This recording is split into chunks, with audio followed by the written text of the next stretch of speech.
Hello friends, welcome to my channel. இன்றைக்கி கத்திரிக்காய் சுண்டல் போட்டு கூட்டு எப்படி பண்ணுறது அப்படின்ற வீடியோவை தான் உங்க கூட ஷேர் பண்ணியிருக்கேன். நான் எப்படி பண்ணுவேனோ அந்த மாதிரி செஞ்சு காமிச்சிருக்கேன். இப்போ வாங்க வீடியோவில் எப்படி பண்ணுறதுன்னு பார்க்கலாம்.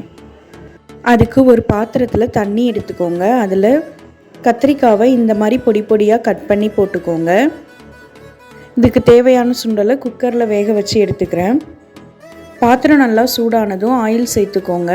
ஆயில் நல்லா சூடானதும் கடுகு உளுந்தம் பருப்பு போட்டு தாளிச்சுக்கோங்க. கூடவே கொஞ்சமாக வெந்தயம் கருவேப்பிலை போட்டு தாளிச்சுக்கோங்க.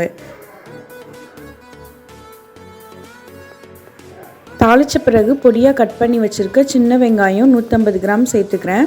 அதையும் சேர்த்து நல்லா வதக்கிக்கோங்க. கூடவே கருவேப்பிலை கொத்தமல்லி சேர்த்துக்கிறேன். எல்லாத்தையும் சேர்த்து நல்லா வதக்கிக்கோங்க. தேவையான அளவு உப்பு சேர்த்துக்கோங்க.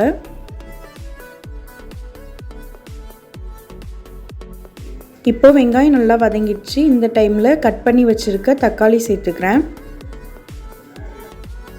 தக்காளி வதங்கின பிறகு கட் பண்ணி வச்சுருந்த கத்திரிக்காவை உள்ளே சேர்த்துக்கலாம். கத்திரிக்காய் வேகிறதுக்காக கொஞ்சமாக உப்பு சேர்த்துக்கிறேன். எல்லாத்தையும் சேர்த்து 2 நிமிஷம் வேக விடுங்க. இப்போ தேவையான மசாலா சேர்த்துக்கலாம். 1/2 டீஸ்பூன் மஞ்சத்தூள், 1/2 டீஸ்பூன் தனி மிளகாத்தூள், 3 டீஸ்பூன் மல்லித்தூள் எல்லாத்தையும் சேர்த்து நல்லா மிக்ஸ் பண்ணிக்கோங்க. கூடவே 1/2 டீஸ்பூன் குழம்பு மசாலா தூள் சேர்த்துக்கிறேன். அதையும் சேர்த்து நல்லா மிக்ஸ் பண்ணி விடுங்க. இப்போது வேக வச்சுருந்த கருப்பு சுண்டலை உள்ளே சேர்த்துக்கலாம். எல்லாத்தையும் சேர்த்து நல்லா மிக்ஸ் பண்ணிவிட்டு 10லேருந்து 15 நிமிஷம் வேக விடுங்க. அது கூடவே கொஞ்சமாக புளி கரைசி அதையும் சேர்த்துக்கிறேன். 15 நிமிஷத்துக்கு அப்புறம் ஓப்பன் பண்ணி பார்க்குறேன். ரொம்பவே டேஸ்டான கத்திரிக்காய் சுண்டல் கூட்டு ரெடி ஆயிடுச்சு. இதில் கொஞ்சமாக கொத்தமல்லி தழை சேர்த்துக்கோங்க. நீங்களும் இதே மாதிரி வீட்டில் செஞ்சு பார்த்துட்டு டேஸ்ட் எப்படி இருந்ததுன்னு கமெண்ட்ஸில் சொல்லுங்கள்.